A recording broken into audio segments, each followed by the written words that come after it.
Permisi, silakan masuk. Selamat pagi, Ibu. Ya, selamat pagi. Terima kasih sudah datang hari ini. Silakan duduk.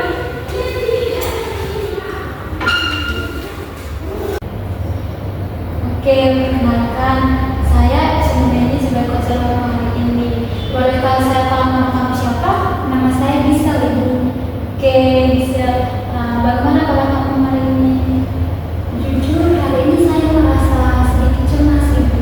Wah, cemas bagaimana yang kamu maksud? Ayo ceritakan. Jadi, saya itu sebenarnya sering bermain game online, Ibu. Awalnya saya bermain karena diajak teman-teman, karena mengisi waktu luang. Tapi seiring berjalannya waktu, saya jadi keseringan bermain game, Ibu. Saya ingin mengatasi persoalan itu, Ibu. Cuman saya takut dan ragu, saya tidak berhasil, Ibu. Oke, saya mengerti bisa. Mungkin kamu ingin mengubah kebiasaanmu, tapi kamu takut gagal. Nah, bisa ceritakan lanjut kebiasaan kamu yang ingin kamu itu. Saya kecanduan bermain game online, Ibu. Saya biasa bermain dari siang sampai subuh. Bahkan saya lupa makan dan sering begadang, Ibu. Oh, sepertinya game sudah menjadi bagian besar dalam keseharian ya. Seberapa pengaruh game terhadap keseharian? Jujur, Ibu, game sangat berpengaruh dalam kehidupan saya, Ibu. Karena sering bermain game, saya jadi terlambat istirahat, saya jadi bangun terlambat. Jadi saya jadi bolos beberapa mata pelajaran, Ibu. Bahkan nilai-nilai saya juga jadi turun, Ibu. Terus ada hal lain yang terjadi. Saya juga sering marah dari orang tua karena begadang. Saya kan sakit-sakitan, Ibu. Jadi saya lupa makan, sering tidak marah juga karena jarang bantu orang tua di rumah. Ternyata game tidak hanya berdampak pada ini dari kesehatan, tapi juga merusak hubungan dengan keluarga. Nah, apa pendapat tentang hal itu? Jujur, saya merasa bersalah, ya, Bu. Saya ingin merubahnya, cuma setiap kali saya ingin berubah, justru saya kembali bermain lebih lama, Ibu. Oh, misalnya itu hal yang wajar sih. Banyak orang yang kecanduan game juga mengalami kesulitan yang sama. Nah, apa sih yang biasanya membuatmu ingin terus bermain game? Biasanya kalau saya stres, saya bosan, game itu sudah menjadi pelarian bagi saya, Ibu. Saya juga merasa di dunia game itu saya lebih dihargai, Ibu, ketimbang di dunia nyata. Oke, sekarang saya paham. Mungkin game memberi perasaan yang nyaman, sehingga itu yang membuat kamu sulit dapatkan di kehidupan kamu sehari-hari. Nah, selain game, apakah ada aktivitas yang dulu kamu lakukan? Dulu saya sering bermain bulu tangkis, bermain musik. Cuman makin kesini saya jadi jarang melakukannya, Ibu. Wah, kedengarannya kamu punya bakat dan minat yang bagus. Nah, bagaimana perasaanmu jika kamu mencoba untuk melakukan aktivitas non itu? Saya ingin mencoba, Ibu. Cuma saya takut saya tidak menikmati seperti dulu dan justru saya ingin kembali lagi ke game. Itu kekhawatiran yang wajar, bisa.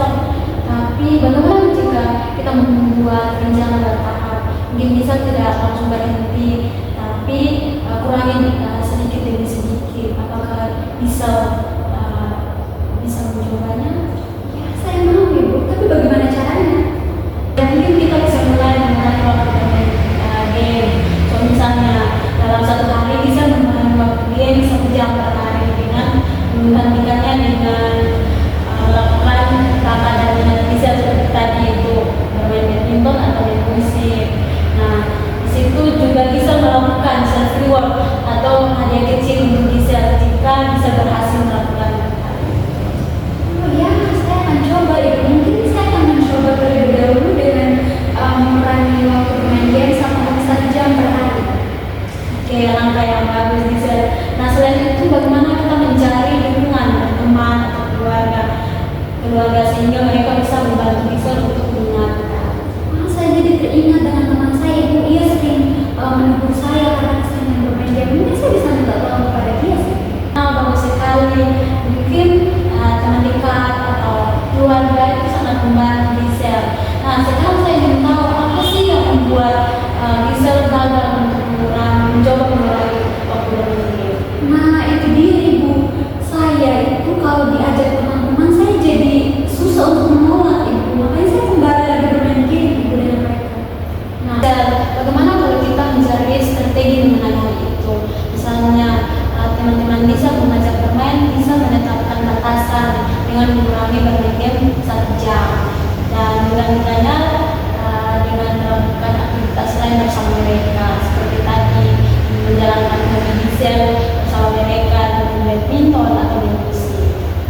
kami lakukan di sini adalah konseling krisis, di mana tujuannya adalah untuk membantu klien mengatasi dampak negatif dari kecanduan game online dan untuk membantu memberikan dukungan yang diperlukan klien dalam melakukan perubahan perilaku tersebut.